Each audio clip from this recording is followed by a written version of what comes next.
Hello everyone. તો ફરી એકવાર મોદી ગ્રુપ ટ્યુશનની ચેનલની અંદર આપનું હાર્દિક સ્વાગત કરું છું। લાસ્ટ લેક્ચરની અંદર આપણે એવું જોયું હતું કે તાપમાનનો એસઆઈ એકમ એ કેલ્વિન છે, વ્યવહારુ એકમ ડિગ્રી સેલ્સિયસ છે। ડિગ્રી સેલ્સિયસમાંથી કેલ્વિનમાં ફેરવવું હોય તો 273 ઉમેરવાના અને કેલ્વિનમાંથી ડિગ્રી સેલ્સિયસમાં ફેરવવું હોય તો 273 બાદ કરવાના। કઈ રીતે શું થાય, ચલો અમુક ગણતરીઓ જોઈએ મિત્રો। ડિગ્રી, તમને આવો સવાલ પૂછે, નીચેના તાપમાનને ડિગ્રી સેલ્સિયસમાં ફેરવો।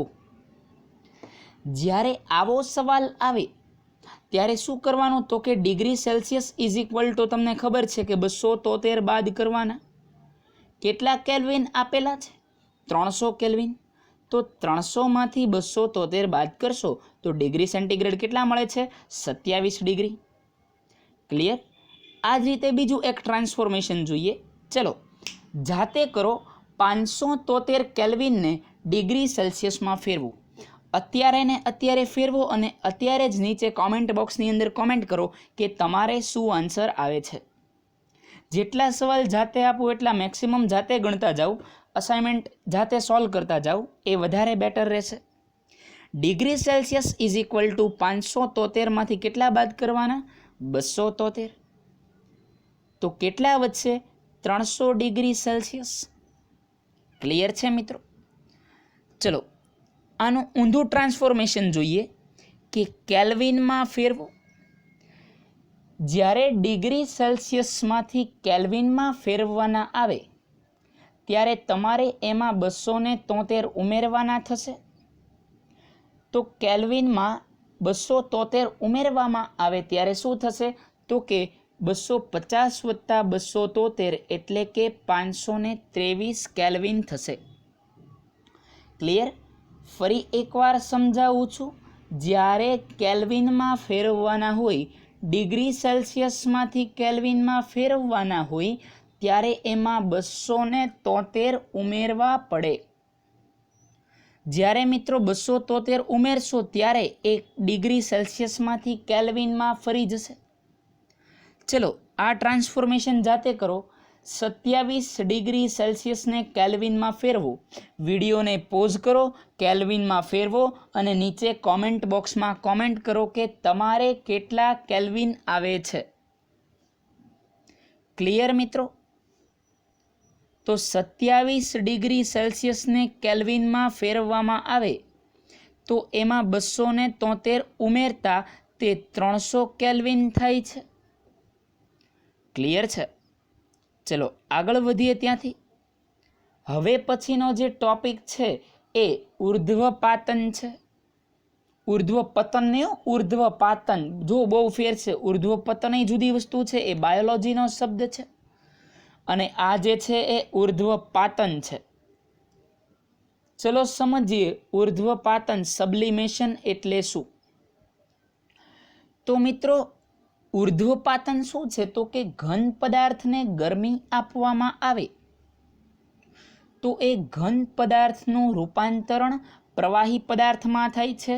ઘન સ્વરૂપમાંથી તેનું રૂપાંતરણ પ્રવાહી સ્વરૂપમાં થાય છે અને જો પ્રવાહી સ્વરૂપને ગરમી આપવામાં આવે તો એ પ્રવાહી સ્વરૂપનું રૂપાંતરણ એ વાયુ સ્વરૂપમાં થાય છે।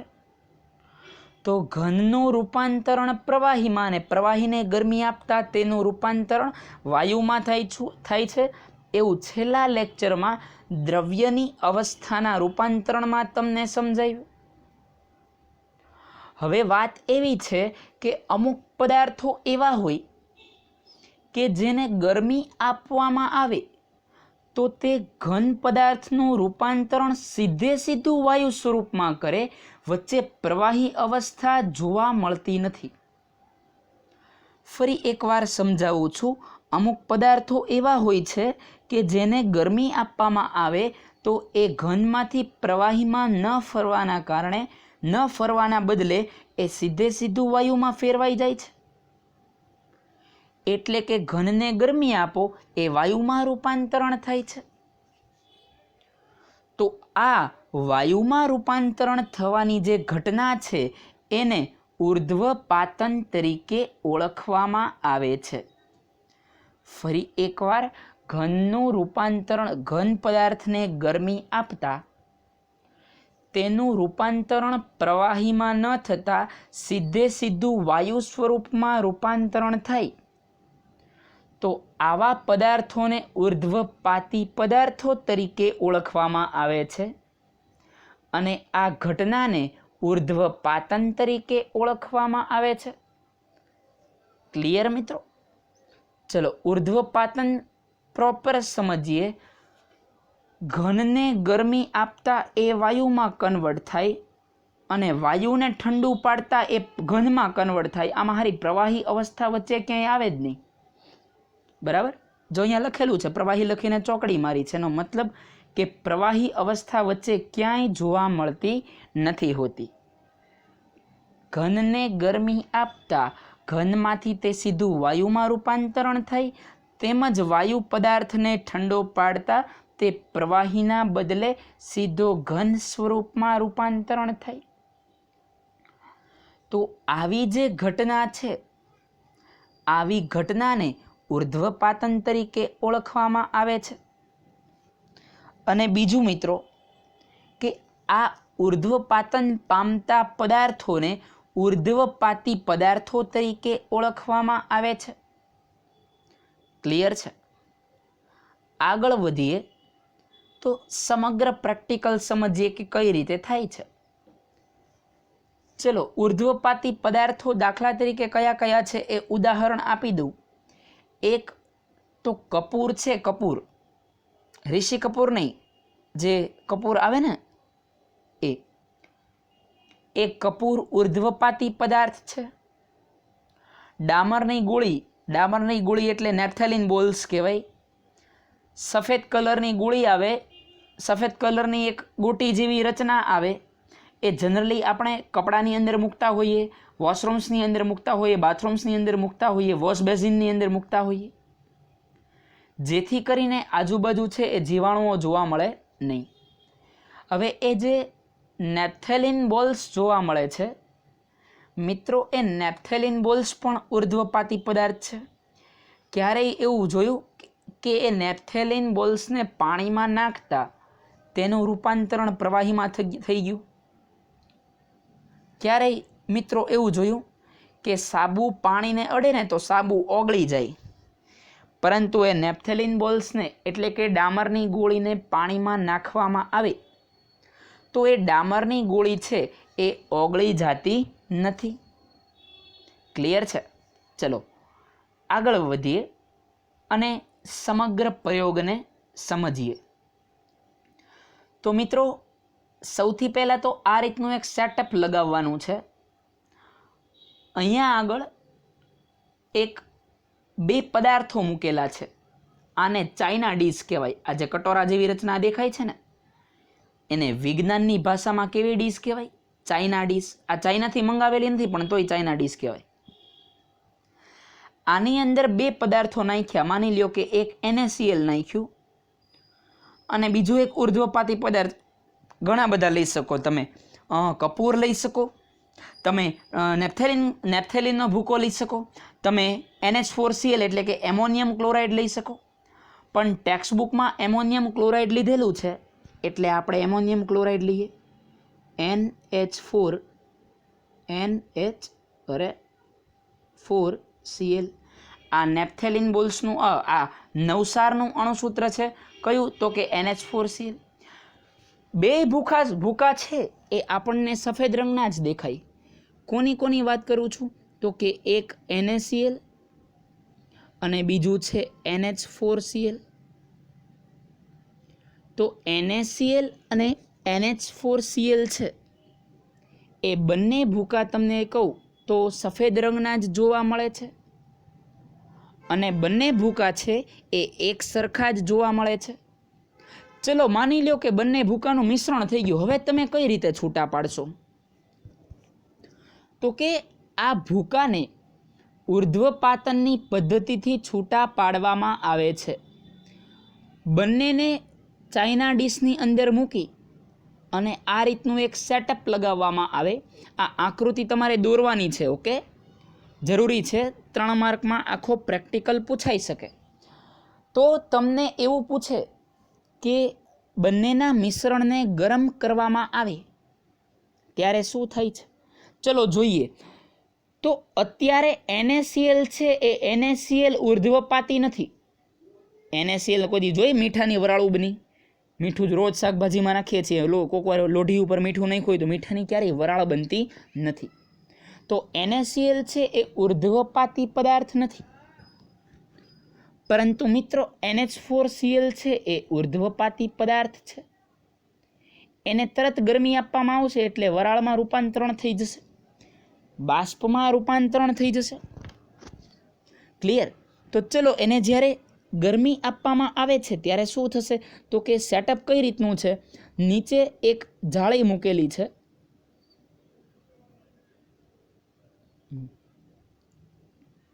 નીચે એક જાળી મૂકેલી છે, એની નીચે ત્રિપાઈ છે. ત્રિપાઈની નીચે એક બર્નર મૂકેલું છે જ્યાંથી તેને ગરમી મળતી રહે. એ જાળીની ઉપર એક ચાઇના ડીશ મૂકેલી છે. ચાઇના ડીશ શું કામ કરશે? તો કે એની અંદર પેલા 2 સંયોજનો આપણે ભર્યા. કયા 2 સંયોજનો? તો કે NH4Cl અને NaCl. અને એની ઉપર જે ઊંધી ગળી જેવી રચના દેખાય છે એને થીસલ ફનેલ તરીકે ઓળખવામાં આવે છે. આને શેના તરીકે ઓળખાય? થીસલ ફનેલ. થીસલ ફનેલ. બરાબર. પરંતુ અત્યારે આપણે આને ગળણી કહીશું. હવે જ્યારે નીચેથી ગરમી આપતા રૂપાંતરણ વરાળમાં થાય છે, આ ઘટનાને ઉર્ધ્વપાતન તરીકે ઓળખવામાં આવે છે. કયો પદાર્થ ઉર્ધ્વપાતન પામશે? ફરી એકવાર, કયો પદાર્થ ઉર્ધ્વપાતન પામશે? NaCl કે NH4Cl? તો કે ઓબ્વિયસ છે NH4Cl. કારણ કે NaCl એ ઉર્ધ્વપાતી નથી એટલે આનો ભૂકો છે એ કટોરાની અંદર, એ ચાઇના ડીશની અંદર એમને પડ્યો રહેશે અને જે NH4Cl છે એ બાષ્પ સ્વરૂપની અંદર અહીંયા બધે જામી જશે. તો આ રીતે ઉર્ધ્વપાતનની પદ્ધતિથી 2 પદાર્થોને અલગ કરી શકાય. સમજાય છે? જે ફરીવાર ચેપ્ટર નંબર 2 ની અંદર અલગીકરણ પદ્ધતિઓની અંદર આપણે શીખીશું. ચલો, નીચે જે કટોરો મૂકેલો છે, જે ચાઇના ડીશ છે, એની અંદર માત્ર કોણ વધશે? તો કે આની અંદર કોમન સોલ્ટ એટલે કે NaCl, જે આપણે રોજ ખાઈએ છીએ. આની અંદર માત્ર કોણ વધશે? NaCl. કારણ કે NH4Cl છે એનું તો ઉર્ધ્વપાતન થઈ ગયું, એનું રૂપાંતરણ વરાળમાં થઈ ગયું. મિત્રો ક્લિયર? ચલો, આઈ હોપ બધાને ક્લિયર હશે. નીટ એન્ડ ક્લીન આકૃતિ લેક્ચર પૂરો થાય એ પછી તમારે દોરવાની રહેશે. મેક્સિમમ ટાઈમ ભણવામાં ઇન્વેસ્ટ કરો. આજે લેક્ચર જોઈ લીધો એટલે એવું નહીં કે આવતીકાલે આનો આ લેક્ચર ન જોઈ શકો. હાલમાં લેક્ચર ઓપન ટુ ઓલ છે એટલે અત્યારે એવું કરો કે જો સમય મળે તો ફરીવાર લેક્ચર છે એ 1.5ની સ્પીડે જૂના લેક્ચર એકવાર રિવાઇઝ કરી નાખો. જેટલું રિવિઝન થાય એટલું બેનિફિટમાં રહેશો. તમને મટીરિયલ આપેલું છે, ક્વેશ્ચન આન્સર સોલ્વ કરો, ક્વેશ્ચન આન્સર રીડ કરો, રોજનો એક ગોલ બનાવો અને ગોલના આધારે રોજ તમે વાંચતા રહ્યો. મેક્સિમમ કવર કરવાની ટ્રાય કરો. વિદ્યાર્થીઓ માટે અત્યારે ગોલ્ડન ચાન્સ મળ્યો છે જે ભણવાવાળા છે એની માટે, કે મેક્સિમમ સ્ટડી કરી શકાય. ઓકે મિત્રો, તો એ બાબતે સહેજ જુઓ. ચલો, એવો સવાલ પૂછે ઉર્ધ્વપાતી પદાર્થોના નામ આપો. તો કપૂર છે, નવસાર છે, નેપ્થેલિનની ગોળી છે. બીજો એક SQ એવો આવી શકે કે નવસારનું વૈજ્ઞાનિક નામ જણાવો. તો નવસારનું વૈજ્ઞાનિક નામ શું થાય? Ammonium chloride. બીજો એક સવાલ એવો પૂછે એમોનિયમ ક્લોરાઇડનું અણુસૂત્ર જણાવો. NH4Cl. ત્રીજું એવું પૂછે NH4Clનું સામાન્ય નામ જણાવો. નવસાર. એમોનિયમ ક્લોરાઇડનું સામાન્ય નામ જણાવો. નવસાર. કોઈ પણ રીતે પ્રશ્ન છે એ ગલગલિયા કરીને પૂછી શકે. તમે એની માટે મિત્રો તત્પર રહેવા જોઈએ. ક્લિયર છે? ચલો આગળ વધીએ. ત્યારે એની પછી જોઈએ દબાણના ફેરફારની દ્રવ્ય પર અસર. જ્યારે કોઈ પણ દ્રવ્ય પર દબાણ લગાડવામાં આવે તો નાના મોટા પાયે તો ફેરફાર જોવા મળે જ છે. આપણે એવી વાત કરેલી હોય કે ઘન પદાર્થમાં ક્યારેય દબાણની અસર થતી નથી, પરંતુ નાના મોટા પાયે તો થાય જ તે. ચલો આકાર ન બદલાય એ વાત અલગ છે. તમે કોઈક નાના છોકરાને આજુબાજુમાંથી પાડોશીનો નાનો છોકરો રમવા આવ્યો હોય ને તમે ડોકે બેસાડી દો, હમણાં તો કોરોના છે એટલે વાત અલગ છે, તો ડોકે બેસાડી દો તો તમને વજન લાગે, એના દબાણની તમારા પર અસર થાય, પરંતુ આકાર ન બદલાય, કારણ કે તમારી બિયરેશન લિમિટ હોય છે. એટલે કોઈ પણ દબાણની તમારા પર કોઈ પણ પદાર્થ પર અસર જોવા મળે છે. દબાણ એટલે આ નાનો છોકરો બેસાડેલો ન હોય ને પેટમાં દબાણ હોય એની વાત નથી કરતો, એના વજનના લીધે જે દબાણ લાગે એની વાત કરું છું. બરાબર? ચલો આગળ વધીએ. તો જ્યારે કોઈ પણ અણુ પર દબાણ લગાડવામાં આવે ત્યારે એ નાના નાના અણુઓ છે એ પાત્રની દિવાલ પર દબાણ ઉત્પન્ન કરશે. વાત કરેલી હતી આપણે કે ફુગ્ગાને ફૂલાવવામાં આવે, હવા ભરાય છે, હજી ફૂલાવવામાં આવે, હજી હવા ભરાય છે. ધીરે ધીરે એના દબાણની અંદર વધારો થતો જોવા મળે છે. જેટલો મેક્સિમમ વધારો થશે એક સમય એવો આવશે કે એ ફુગ્ગો છે એ બ્લાસ્ટ થઈ જશે. સમજાય છે જે બોલું છું? બ્લાસ્ટ થવાનું કારણ શું હોઈ શકે? તો કે બહારથી આવેલા હવાના કણો એ પાત્રની દિવાલ પર દબાણ લગાડે છે. સેમ વે વાયુના કણો પણ અત્યારે દબાણ લગાડે છે. દબાણની વ્યાખ્યા જે ઓલરેડી ધોરણ નંબર 8ની અંદર તમે ભણી ગયા છો. પાત્રની દિવાલ પર વાયુના કણો દ્વારા એકમ ક્ષેત્રફળ દીઠ લાગતા બળને દબાણ તરીકે ઓળખવામાં આવે છે. પાત્રની દિવાલ પર ટૂંકમાં બળના છેદમાં ક્ષેત્રફળ એવું બળ અને દબાણ નામના ચેપ્ટરની અંદર ધોરણ નંબર 8માં તમે ભણ્યા. પાત્રની દિવાલ પર વાયુના કણો દ્વારા એકમ ક્ષેત્રફળ દીઠ જે પણ બળ લગાડવામાં આવે એ બળને શેના તરીકે ઓળખાય છે? દબાણ તરીકે ઓળખવામાં આવે છે. એવું કહી શકાય કે દબાણ બરાબર બળના છેદમાં ક્ષેત્રફળ. દબાણ બરાબર બળના છેદમાં ક્ષેત્રફળ. દબાણનો મિત્રો એસઆઈ એકમ પાસ્કલ છે, યાદ રાખજો. આ તમને એસક્યુની અંદર આવી શકે. દબાણનો એસઆઈ એકમ પાસ્કલ છે. એક વાતાવરણ દબાણ બરાબર 1.01 ગુણ્યા 10⁵ પાસ્કલ થશે.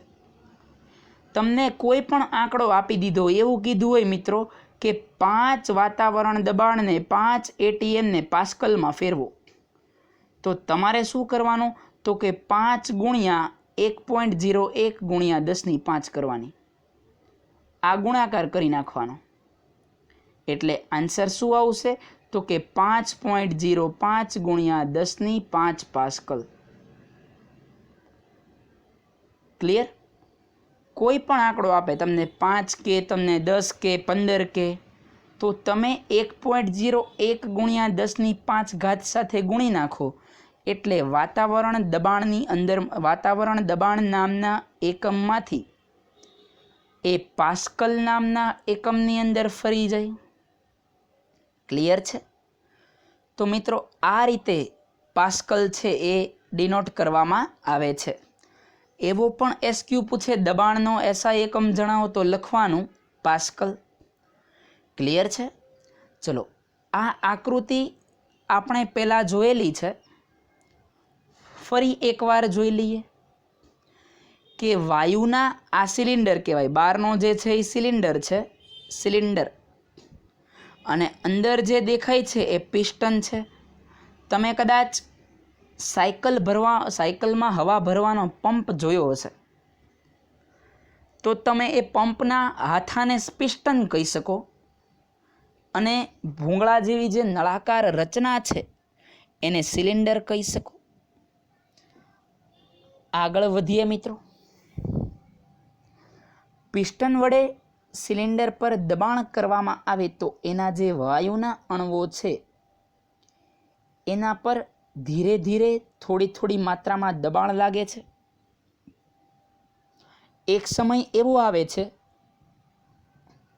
કે એના ઉપર વધારે દબાણ લગાડવામાં આવે તો એ અણુઓ સૌથી નજીક એકબીજાની પાસે આવી જતા જોવા મળે છે.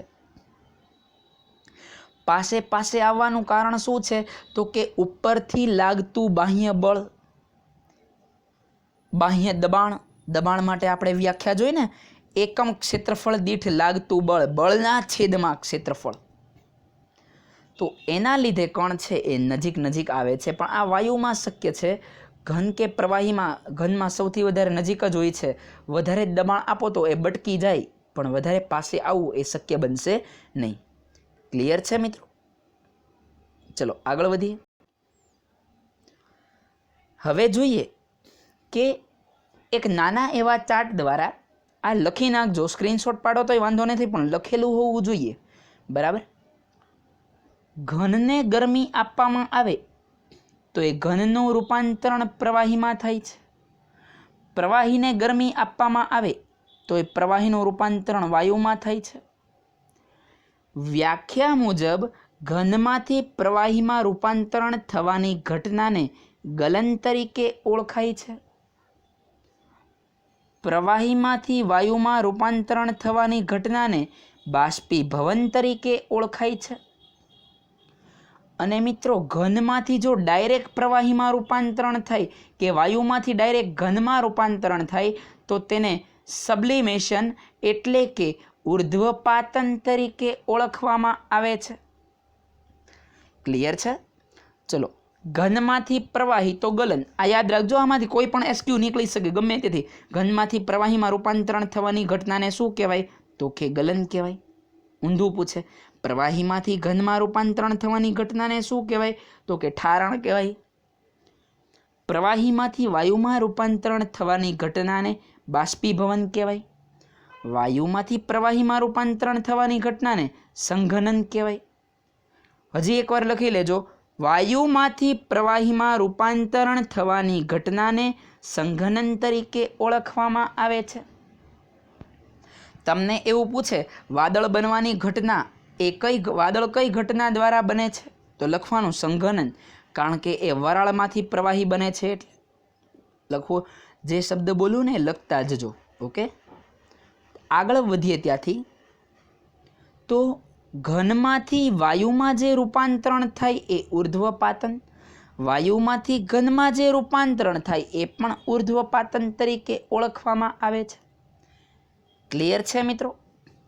તો આજે આપણે અહીંયા સુધી રાખીએ. આજની ક્વિઝના સવાલ જોઈ લઈએ. તો ચલો, ક્વિઝના જેટલા સવાલ બોલો એના જવાબ આપતા જજો.